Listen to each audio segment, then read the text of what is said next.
Desde la Facultad de Medicina de la Universidad Central de Venezuela, hoy traemos la clase El trastorno del espectro autista, un enfoque multidisciplinario. El trastorno del espectro autista ha tenido cambios en su nomenclatura y etiología. Para el año 1943-1963, Leo Kanner describía el autismo infantil precoz, incluyéndolo dentro de las clasificaciones de la psicosis infantil. La evolución de la clínica, de los síntomas, la evolución de esta patología y la presencia de comorbilidades y otros aspectos médicos condujeron al estudio de la neurobiología del autismo.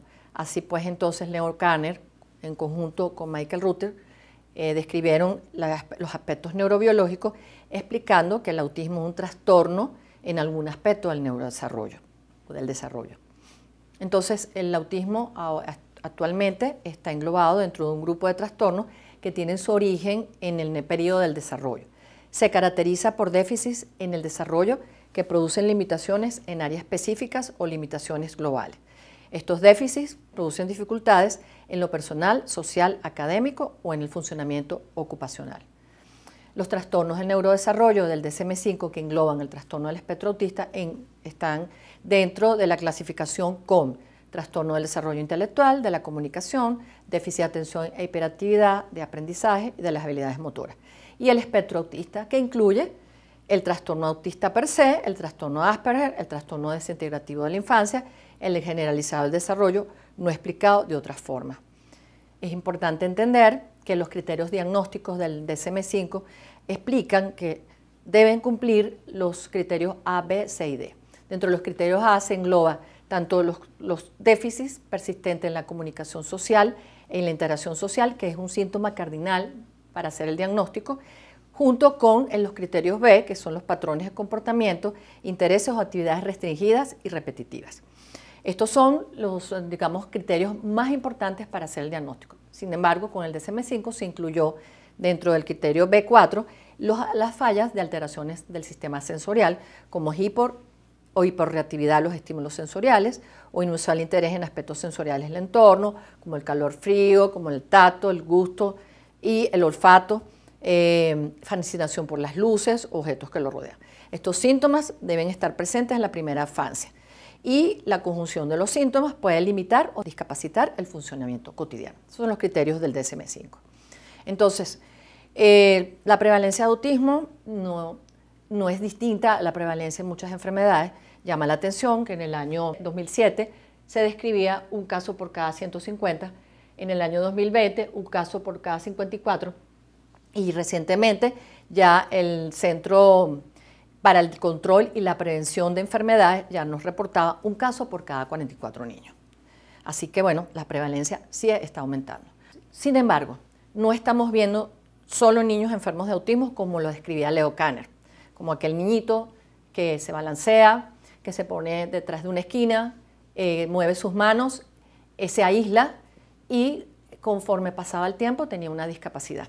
No estamos viendo esos niños, estamos viendo niños con manifestaciones de menor severidad, pero acompañada de problemas médicos, por ejemplo, muy importante el problema del sistema gastrointestinal, inmunológico y alteraciones del funcionamiento de áreas del desarrollo como el lenguaje, la conducta y las emociones, así como el área sensorial.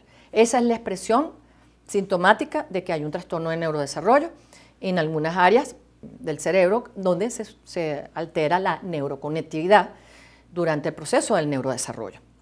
También es importante el concepto de la epigenética.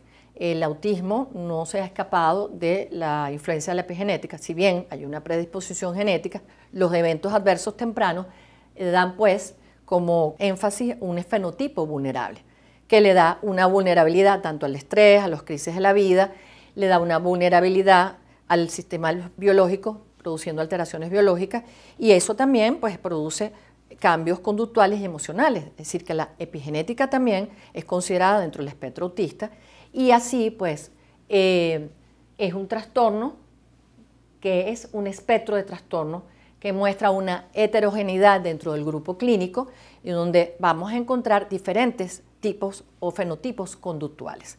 Es decir, que todos los niños son distintos, Por eso es tan importante poder hacer una buena evaluación clínica. No es tan fácil, pues, esta evaluación por la heterogeneidad, pero definitivamente estos fenotipos van a conducir a diferentes grados de intensidad y afectación en diversas áreas cerebrales, es decir, que implica que son etiológicamente distintos. ¿Causas genéticas en el TEA? Sí, sabemos que hay hasta 20 genes relacionados con el autismo, pero también se sabe que la exposición a sustancias tóxicas durante el embarazo pueden conducir a un elevado riesgo de esta enfermedad. También se menciona no más de 15% correspondiente a cambios cromosómicos conocidos o desórdenes de gen único, que es el autismo sindrómico. Centenares de genes confieren este riesgo, pero solo se explica riesgo en 1% de la población diagnosticada aún con polimorfismo. Entonces, el síntoma del autismo, lo más importante que quiero resaltar en esta lámina es entender el espectro autista como heterogeneidad en los síntomas, lo que da la penetrancia genética, o sea, mientras más penetrancia genética hay, el autismo que vemos es el más clásico. En este lado, por supuesto, hay también predisposición genética, pero la influencia más de la epigenética, de allí que se llame espectro del autismo. Las áreas de presentación son las de comunicación y lenguaje, conducta e inflexibilidad social y las alteraciones sensoriales, que es la manera como se presenta, como se muestran los síntomas del autismo. Esta imagen que ven acá es precisamente mostrar el amplio espectro fenotípico.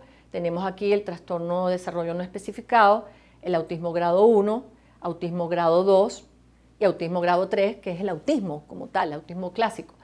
Y la importancia de mejorar el funcionamiento, no curar el autismo, pero sí mejorar las áreas de funcionamiento a través de las áreas del desarrollo, como conducta, aprendizaje, emociones, en la medida que podemos mejorar también las alteraciones médicas que estos niños sufren, como son las inmunológicas, las metabólicas y las gastrointestinales.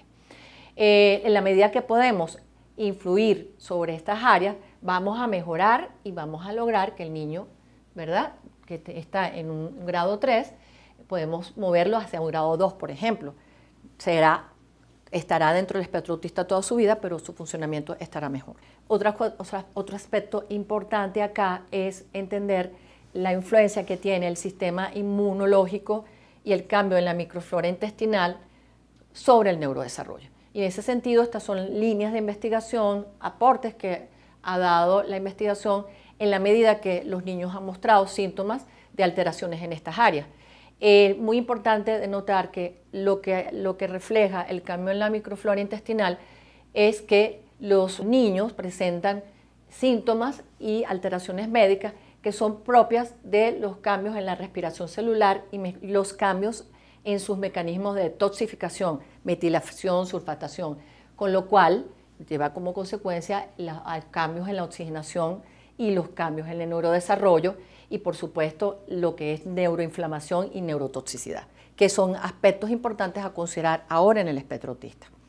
Entonces, las comorbilidades médicas que se han descrito comúnmente ahora en el espectro autista y que ya no se atribuyen a cuestiones de salud mental o sencillamente a comportamiento, son diversas, entre otras infecciones respiratorias, alergias, rinitis, dermatitis atópica, asma, trastornos gastrointestinales, cefaleas, migrañas y convulsiones. Se ha considerado que las personas TEA presentan índices mucho más altos de los previstos en una serie de estas condiciones. Es muy importante estas comorbilidades para poder mejorar el funcionamiento, como dije, ¿no? Tratarlas como tal. Dentro de los trastornos biomédicos en el autismo, tenemos que entender que hasta la fecha se incluyen neuroinflamación, desregulación inmunológica, flora intestinal irregular, disfunción autonómica, estrés oxidativo y disfunción mitocondrial.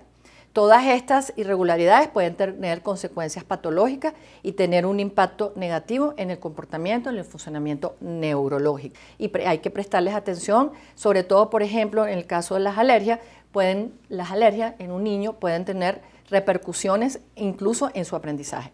Y las líneas de investigación han mostrado que el tratamiento en estas áreas mejora incluso la atención en los niños.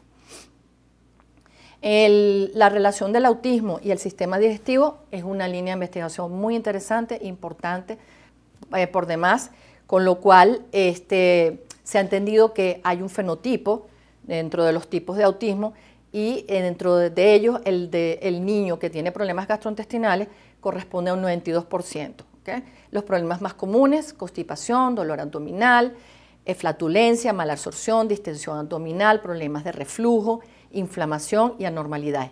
Y esos son los gastrointestinales, acompañados de alteraciones en el sueño, dolor y manifestaciones incluso motoras, o sea, problemas incluso de la psicomotricidad. ¿Qué observamos cuando un niño llega a la unidad de autismo?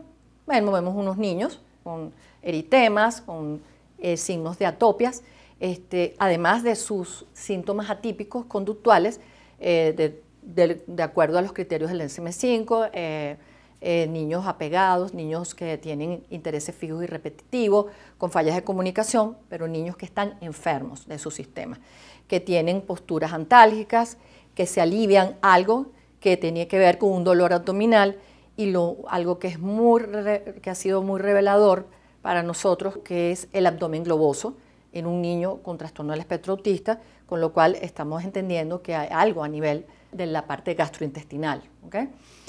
El otro aspecto importante es los antecedentes.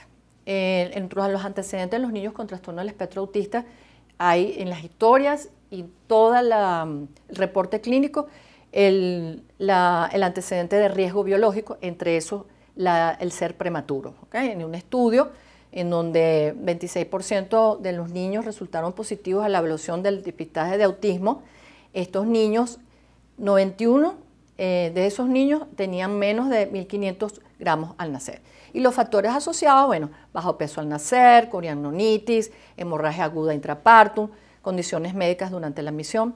Y bueno, esto es un antecedente importante a considerar y de allí hacer prevención y tomar en cuenta los antecedentes de riesgo biológico.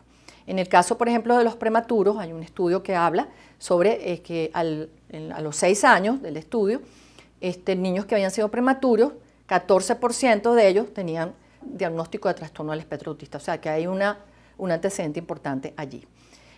Hay consenso en que hay distintos subgrupos de niños diagnosticados con autismo que comparten perfiles clínicos similares y presentan distintos números, severidad y presentación de problemas médicos asociados, lo cual se está describiendo que hay diferentes fenotipos ligados a las alergias, a los problemas gastrointestinales, a los problemas inmunológicos.